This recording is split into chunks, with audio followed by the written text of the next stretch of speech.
Metal Gear is a video game franchise first released in 1987 by Hideo Kojima. The series follows a world similar to our own, but where history diverged sometime around the Second World War, leading to an extreme advancement in technology, including the nuclear-powered robots of war called Metal Gears. The games often take place behind the backdrop of the Cold War, pitting the player against the Soviets and often exploring themes of manipulation of people by governments or the ethics of technology. The series has also explored a variety of genres. Though it's most prominently known for pioneering the stealth genre of video games, which puts a focus on avoiding enemies rather than beating them, Metal Gear has also tried its hand at more traditional action games like Metal Gear Rising: Revengeance.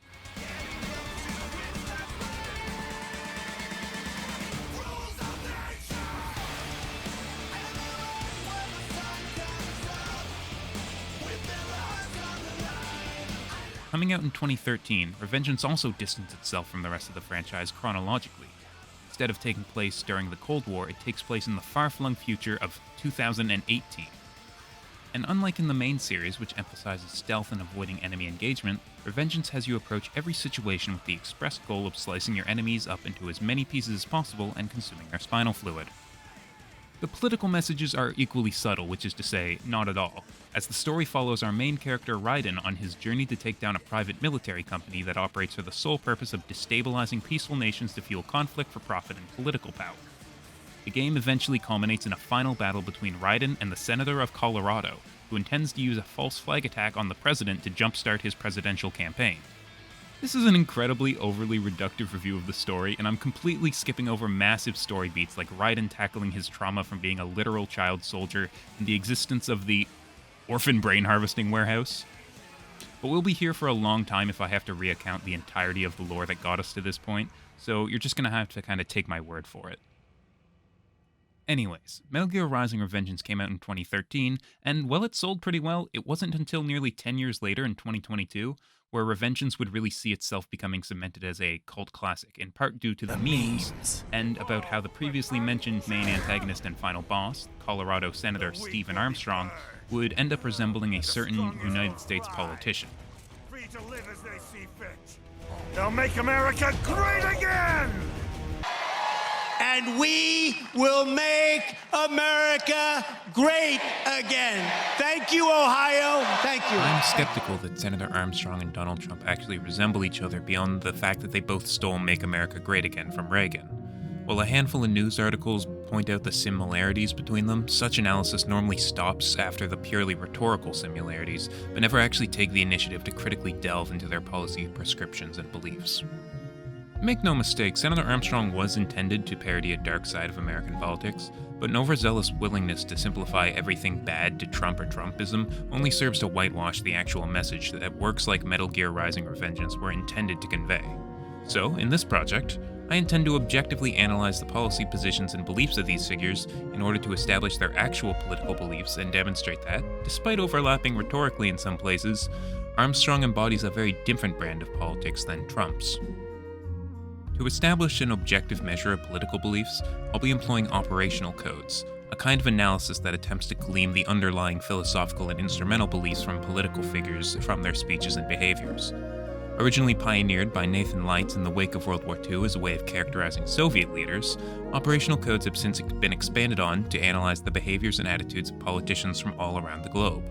Lights' original studies have since been reinterpreted and retranslated by scholars like George to try and narrow down a list of questions that could be applied more broadly. Operational codes are made up of 10 questions, 5 for the philosophical beliefs and then another 5 concerning the instrumental beliefs. Normally, to answer these questions, politicians have their speeches analyzed with a verbs in context system, usually Profiler Plus. It's a system that you can simply paste text in and it'll denote the tones in people's rhetoric. This data is then translated into numbers, which can then be turned into operational codes that lets political psychologists categorize politicians' attitudes. So, by using these types, knowing how Trump fits into them, and then how the fictional Senator Armstrong fits into the typology, it should be clear exactly how the two figures differ from each other. Conveniently, Donald Trump's operational codes are readily available. Turns out being a political figure of actual importance means that a handful of people have already looked into how your attitudes affect your ideologies. Enter Louise Thompson, who calculated the 44th president's operational codes in a study that isn't locked behind a paywall. If this chart's just a bunch of numbers and you can't make heads or tails of it, Don't worry, I plan on explaining it all much more in detail later on. However, this serves as a good baseline for our analysis. Unfortunately, next is where I hit a snag. Unlike Trump, Senator Armstrong doesn't have any academic journals on his operational codes, and the verbs in context system from Profiler Plus isn't publicly available. This means I won't be able to get the incredibly precise numbers that Thomason got for Trump. The solution I've come up with is to use a simplified version of operational codes based on the more generalized scale that's used in interpreting the raw data from verbs and contexts into operational codes. For example, the scale for interpreting the first philosophical question, the fundamental nature of politics and political conflict, is on a scale ranging from hostile to friendly, with 0 landing in the middle as neutral or mixed. So I'll be assigning Armstrong values assigned directly with this table.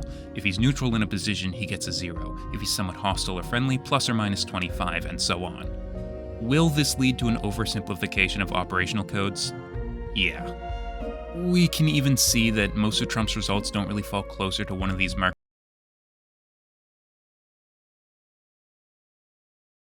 than the other, falling in between the two. On the other hand, Senator Armstrong is designed to be a caricature of an American politician, and as a result, he lends himself to being interpreted more extremely. With that, the groundwork is laid, and I have nearly allotted the amount of time that this presentation is allowed to be. So let's kick it into high gear and now see what we've been building up to the entire time, analyzing the fictional senator of Colorado's philosophical and instrumental beliefs. Fortunately, there's no shortage of information to draw from, as Stephen Armstrong monologues about his political ideology all throughout his 40-minute boss fight. Starting off with the philosophical beliefs then, the first question, P1, what is the essential nature of political life?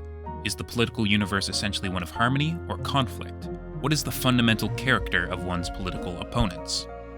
A pretty cut and dry question, and fortunately it's easy to answer. Senator Armstrong sees the world exclusively through the lens of conflict, and his main goal in running for president of the United States is not to bring peace and unity, but as he says, In my new America, people will die and kill for what they believe!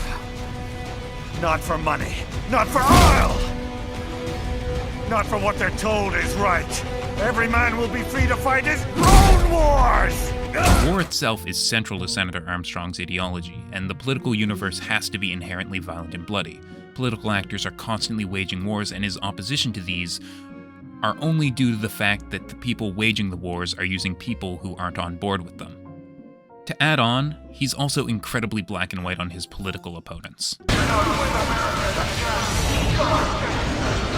With this in mind, I'm just going to give him a -1 on P1, categorizing his outlook on political life as being extremely hostile in nature. P2 asks, what are the prospects for the eventual realization of one's fundamental political values and aspirations? Can one be optimistic or must one be pessimistic on this score, and in what respects the one and or the other? This question is a bit weird for Armstrong because Thomason actually points out that P1 is a master question, which means that it should inform the subject's beliefs on this question. If the subject regards the nature of politics as hostile, then they should be more negative about their ability to realize their political aspirations and vice versa. If they have a cooperative perspective on the nature of politics, they should be more positive about realizing their values. I say that it should influence the question because Armstrong is... You're batshit insane! Yeah, Senator Armstrong is not a normal political actor, and he is incredibly steadfast in the realization of his ideals. Even in his dying moments, he seems to interpret that his death will only be a momentary setback to his ideology, and calls upon the protagonist to carry on his philosophy. Your dream dies with you.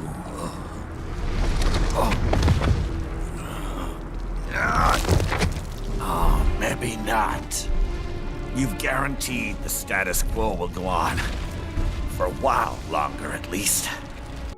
I am inclined to give him a 0.5 here, putting him at definitely positive.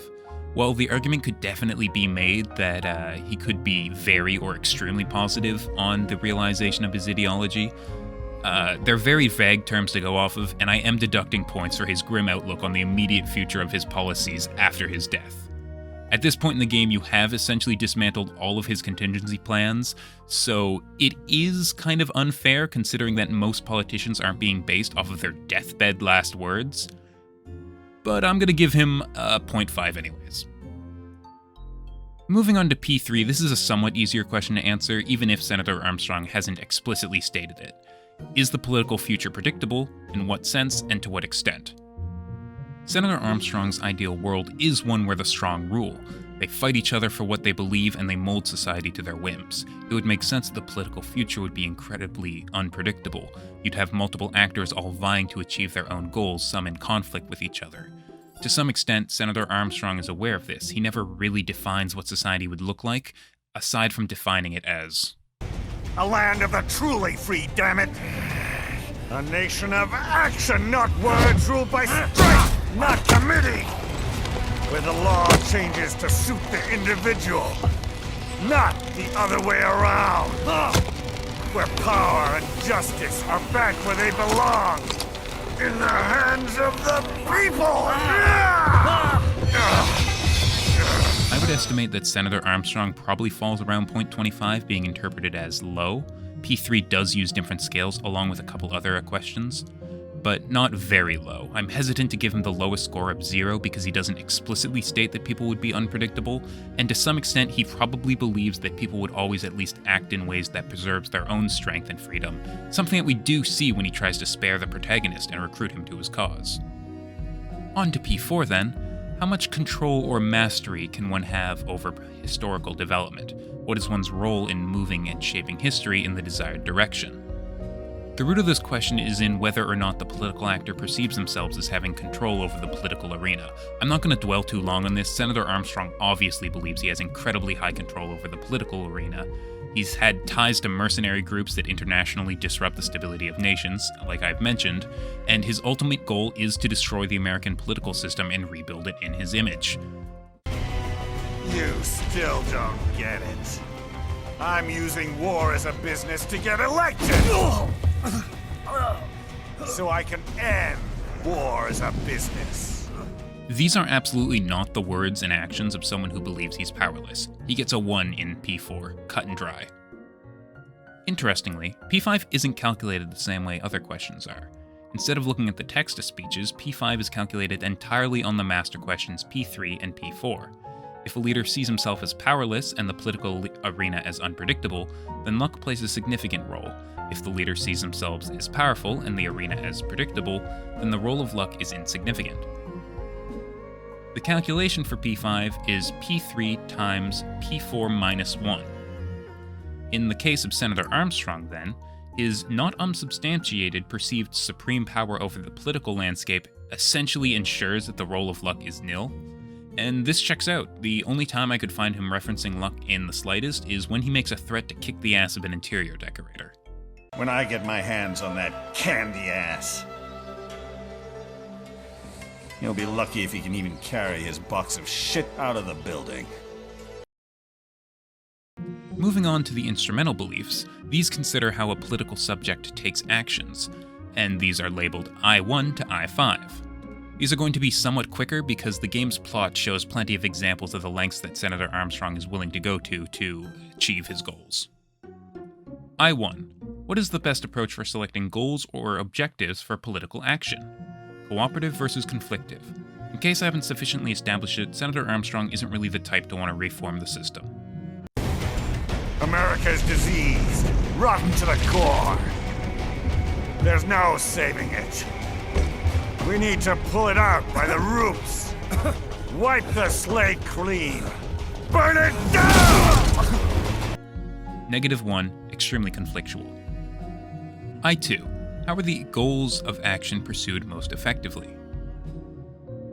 I2 asks what tactics the actor sees the most utility in pursuing. This question's another easy one to answer. While Senator Armstrong is actively pursuing the destruction of the status quo, he doesn't exactly consider a revolution or a coup d'etat to be productive. His goal is to become president through all the legal passageways and then destroy the institutions from within. To this end, he is willing to wage wars built upon lies and propaganda and then kill as many Americans as is needed to justify starting and continuing conflicts. He is unquestionably predisposed to conflictual tactics, but there's also no doubt that Senator Armstrong understands that there is utility in less violent tactics. With this in mind, I'm going to assign him a -0.25 on his I2 score, which indicates a somewhat conflictual preference. I3 concerns itself with risk. Specifically, how are risks of political action calculated, controlled, and accepted?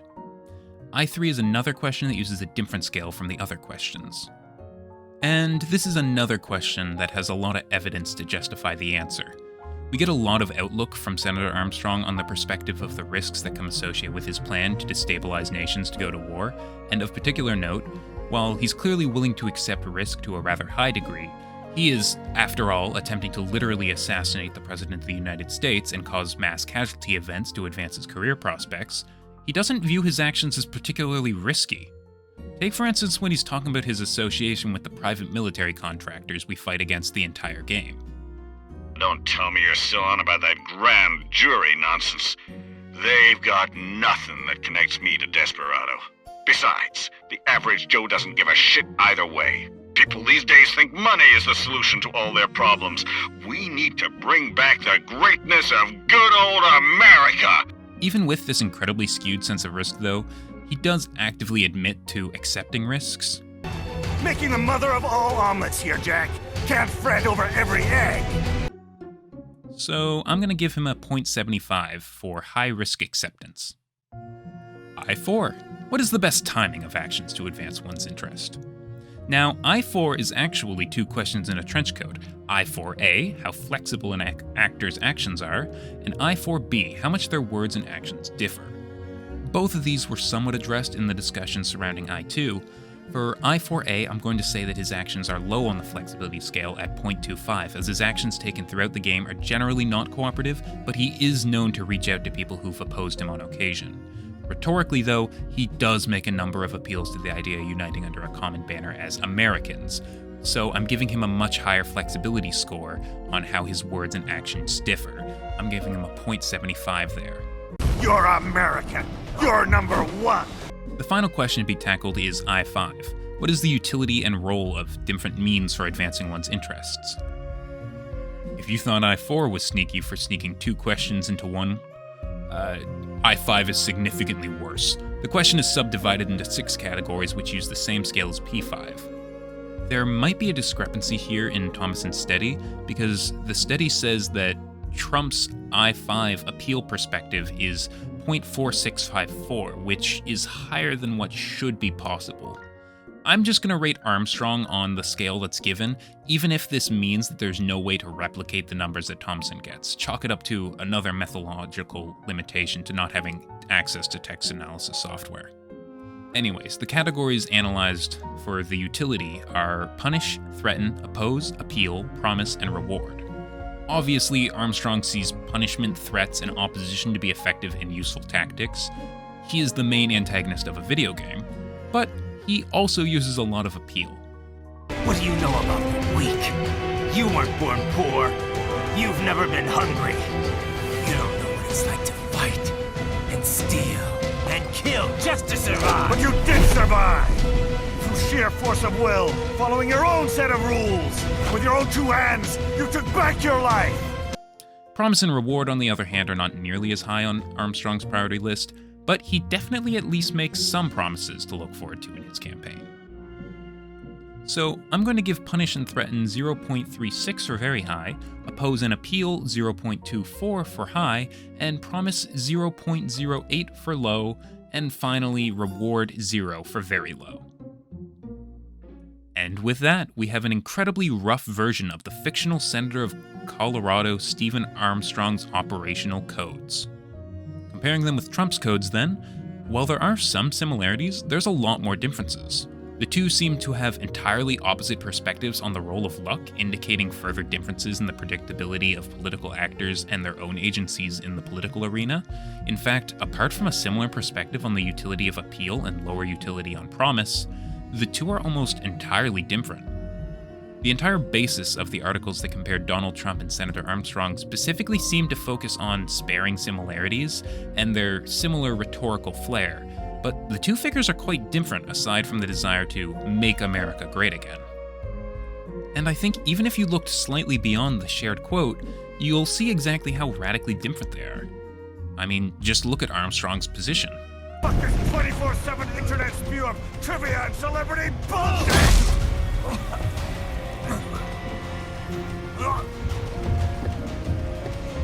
Fuck American pride! Fuck the media! Fuck all of it! Armstrong wouldn't like Trump. He'd be ideologically disposed to hating him. Trump's existence is blaspheme to his ideals. Perhaps the discrepancies in their operational codes, then, are not entirely unintended. Armstrong predates Trump. He wasn't intended to be a caricature of Trump, and he was more likely to be intended as a satire of mainstream politicians like George Bush or libertarian movements. In reading other academic literature on Trump's occupational codes, a study by Abigail White found that specific parts of Trump's operational codes are significantly different from other world leaders or American presidents, and more closely resemble the operational codes of leaders of rogue states. Interestingly enough, Armstrong's operational codes also closely resemble those of the leaders of the rogue states. But I think this actually perfectly outlines a critical difference between Trump and Armstrong. Trump is depicted as an outlier, not only from the American status quo by American political psychologists, but also from Senator Armstrong. Armstrong is distinct from Trump because he's a kind of twisted reflection on this institutional American perspective that views Trump as unfit to rule. Trump is exactly the kind of problem that Senator Armstrong has with American society, and to that end, he's willing to reimagine the American status quo painted in the extremism that the original War on Terror had claimed to oppose. Personally, I view Senator Armstrong not as a reflection of Donald Trump, but as a commentary on George Bush and the politics of the American mainstream of the early 2000s. Certainly it makes more sense from a timeline perspective, as, once again, Metal Gear Rising: Revengeance was only released in 2013, but I think Armstrong also illustrates this hyper-focus on American values like freedom, to the point in which he begins to resemble the freedom-hating rogue states that American foreign policy was seeking to destroy and rebuild in real life, just as Armstrong wants to do to the American state. In the game, though, Stephen Armstrong's a hypocrite, plain and simple. His plan to end war as an institution and liberate people from oppression starts with waging another war. Though he allegedly hates people fighting and dying for causes they don't understand or believe, his plans don't entirely fail, and after he dies, America enters another war on terror. Thousands end up fighting and dying in an entirely pointless war sparked by a man who would not live to give it the purpose that he believed would make it just. Like I said, the politics of this game are not incredibly subtle, and it is kind of amazing to see how many articles were written misinterpreting the ideology. To conclude then, Senator Armstrong's nothing like Donald Trump. Though they both may share a resemblance to rogue leaders, Armstrong is very much attempting to do a satire of political leaders of the early 2000s, while Donald Trump is, well, he's Donald Trump. An outlier for sure, but not for the same reason. Hopefully I've been able to help you understand and make sense of the fundamental basis of operational codes then, and how political psychologists can analyze behaviors of politicians to give insight to political dispositions. Because I know that, well, writing and analyzing, I sure learned a lot about it. I do apologize though, this video was never intended to be as long as it was. It turns out that answering 10 questions to discern political beliefs tends to fill up word counts. Also, you probably shouldn't take anything that I've said in this project about Senator Armstrong to be entirely correct political analysis. Like I mentioned, I stumbled into multiple methodological errors that just sort of happened. No way to work around them due to my limitations. It certainly would have been really cool to learn more about the actual math that goes into calculating operational values if they were to be applied to an actual academic study, but really that would have only served to make this video longer, which I'm not going to do any more of, and I'm not going to hold you hostage for any longer then. I hope you have a good day, and thank you for watching.